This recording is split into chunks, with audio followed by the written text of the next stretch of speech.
I'm just going to make one up today, but first I'm just going to quickly show you my materials. These are just Cotman watercolours. We've got ultramarine, lemon yellow, Payne's grey, alizarin crimson, raw sienna, burnt umber and light red, all listed below in the video description. I've got my tissue here, often for dabbing out clouds and whatnot. Water jar, just clear water, nice sharp lip, taking the excess off. Big, large Ron Ranson hake brush, bought it on eBay. Anybody wants the same brush, get them on Amazon as well. Just search for large Ron Ranson hake.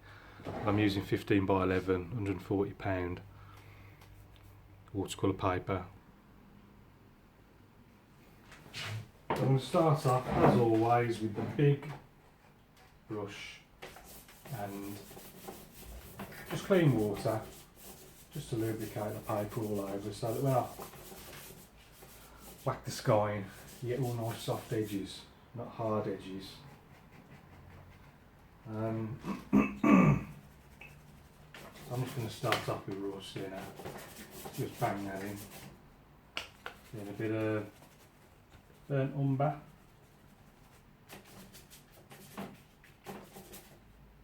add a bit of water. The hairs are coming apart, so I'll just put a bit of water on to bring the hairs back together.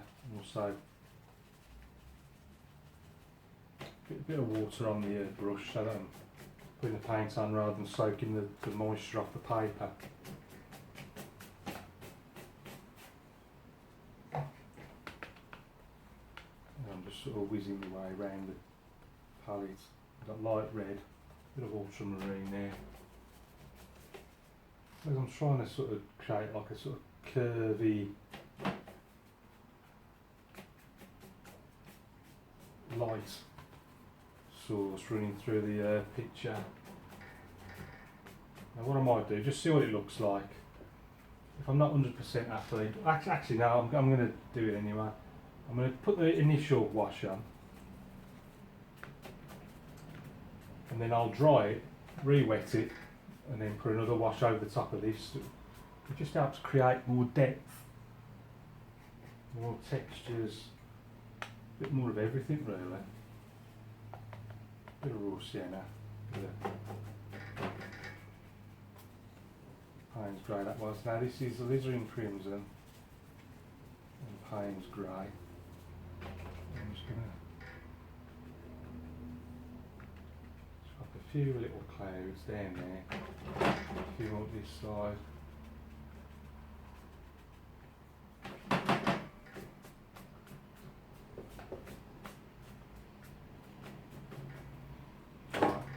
Right, give that a dry.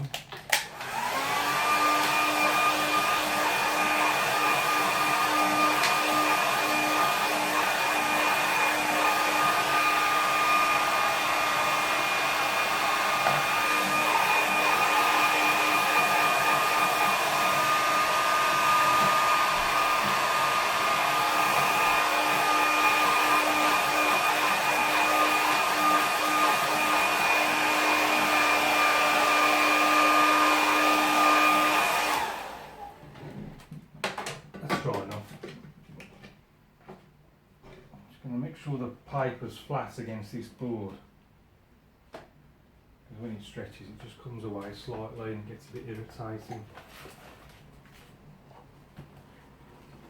I'm going to clean the brush and I'm going to re-wet it all the way down to the bottom. And so I've already got like an initial wash on there, so everything I put on there will just keep adding to the depth of this scene. Put a raw sienna in there, hang that in. A bit of light red, burnt umber, not burnt umber, ultramarine.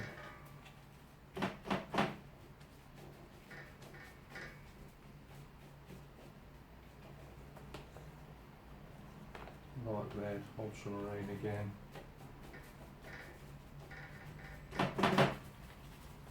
Alizarin crimson, Payne's grey.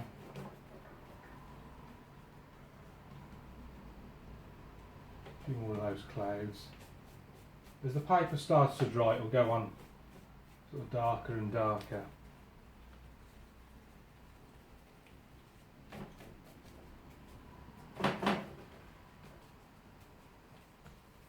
More ultramarine.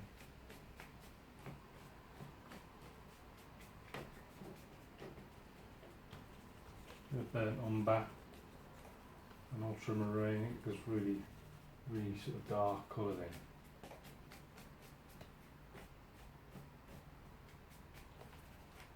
And light red in there.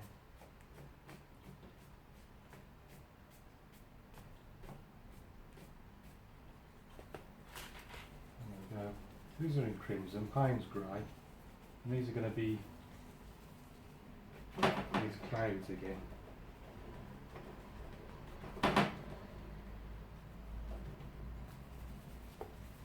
More. So just keep reloading your brush as and when necessary. And these clouds are coming right from up there and working their way down this side of the scene.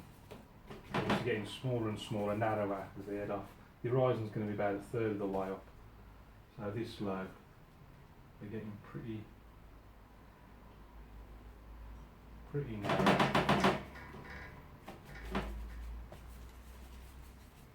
As well.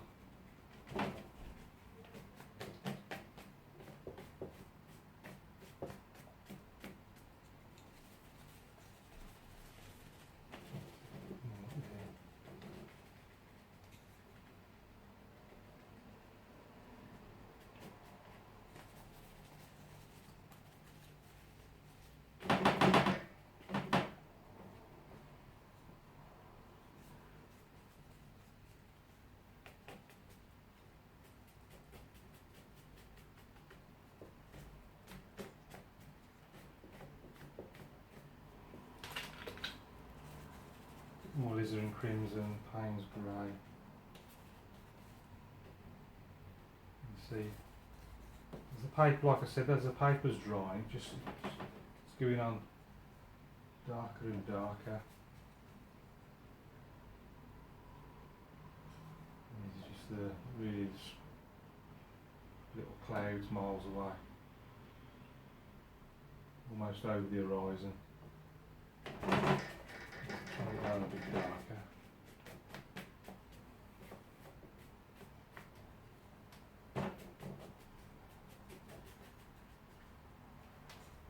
And then I'll take this tissue, give sort of little light clouds in amongst them, a bit more texture up in the sky.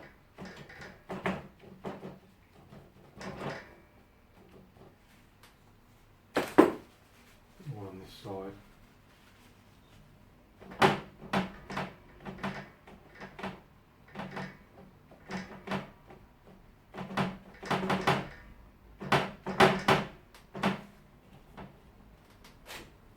Something like that. Just check that out a bit more. So the beauty of using a dirty tissue is it's not as absorbent, so you don't just take great big chunks out at a time, so you can just do it a bit more subtly. It takes longer to overdo it. It helps you just slow down a little bit. I think I'm sort of there or thereabouts, so I'm just going to get this paper flat again against the board. Also just peeling it right off, because it tends, when you got paint too like going all down the back, it tends to stick to the board when I keep re-wetting it like this. So I've got that nice and flat again. And then because it was all really damp, all nice soft edges, no hard edges anywhere. Well done. See, just the hairs just slightly coming apart, so I'm just dip the tips into the water just to bring them back together again, and then I can go straight back onto the palette. I did consider drying it then, but I'm going to carry on with it wet. And then some land up here.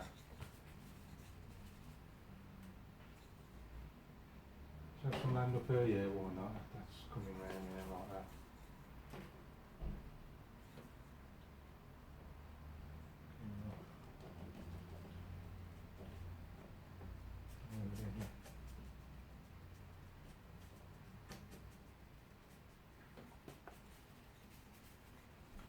Just keep reloading the brush as and when.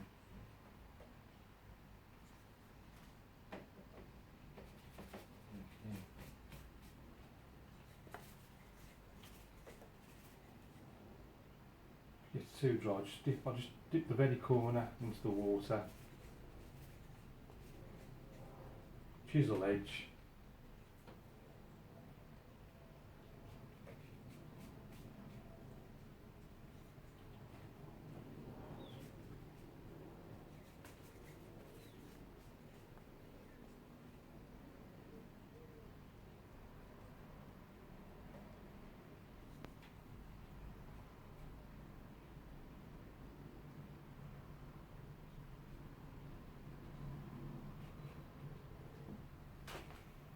So we got a little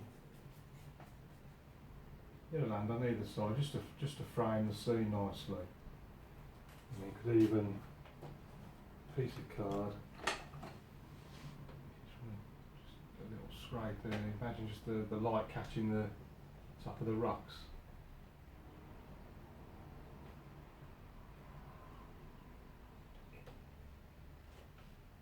Very easy to overdo it. If you do overdo it, just paint straight back over it.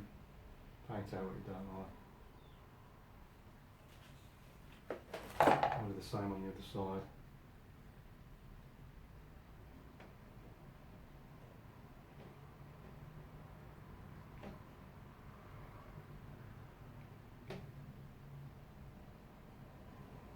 And again, what I'm not keen on, I'm just going to paint straight over again.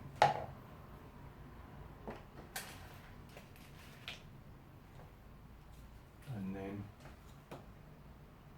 a little boat right in the light area, I think, just to make it stand out maximum.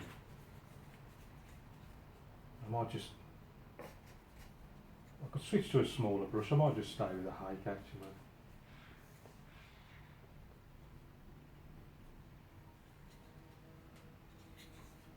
I'm just trying to wonder if the hake's going to be too big.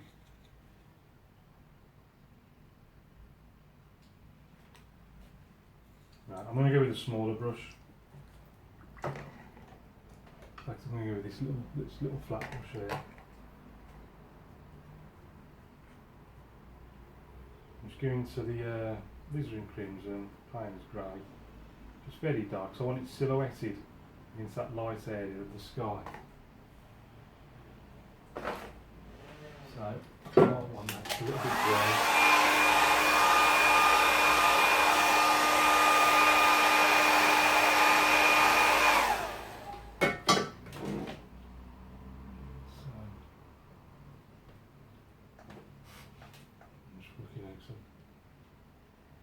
I don't want it slap bang in the middle.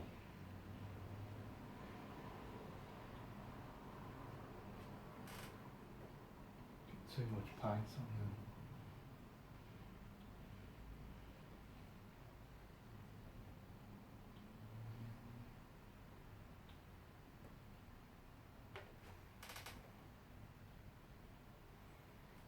I've got the main boat bit in. Just put the mast in. And then don't forget the reflection.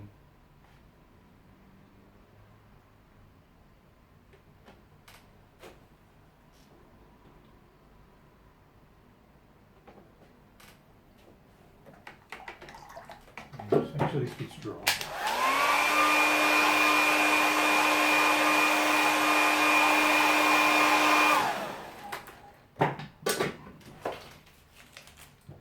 And then last but not least, make sure my hands clean. I'm just going to pop a little seagull.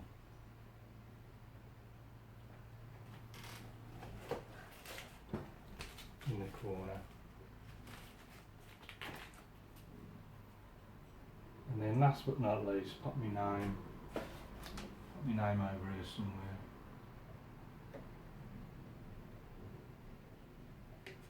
I'm going to pull that out too. So let's see what it looks like with the mounts on. So here's the painting with the mounts on. So if we go in and have a closer look at it, first thing I did was this raw sienna and brought it right down into the reflection in the water area. There's also just a bit of light red in there, alizarin crimson. The darker areas were sort of predominantly alizarin crimson, Payne's grey, a bit of light red, burnt umber, ultramarine. Pretty much went round the whole palette really. Just playing it by ear. But the general idea is to sort of brush in from the side, leave the centre light area of the sky and reflection below. Try and preserve that as you brush in the darks around the edges. And the darker you make the surrounding areas, the brighter the lit areas will appear.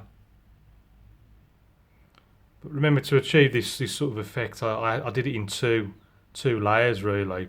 First wash on, dry it, re-wet it, and then put a second layer on to try and create more depth and texture. You can see where I've took out bits of the white areas with the tissue. Same on the other side as well.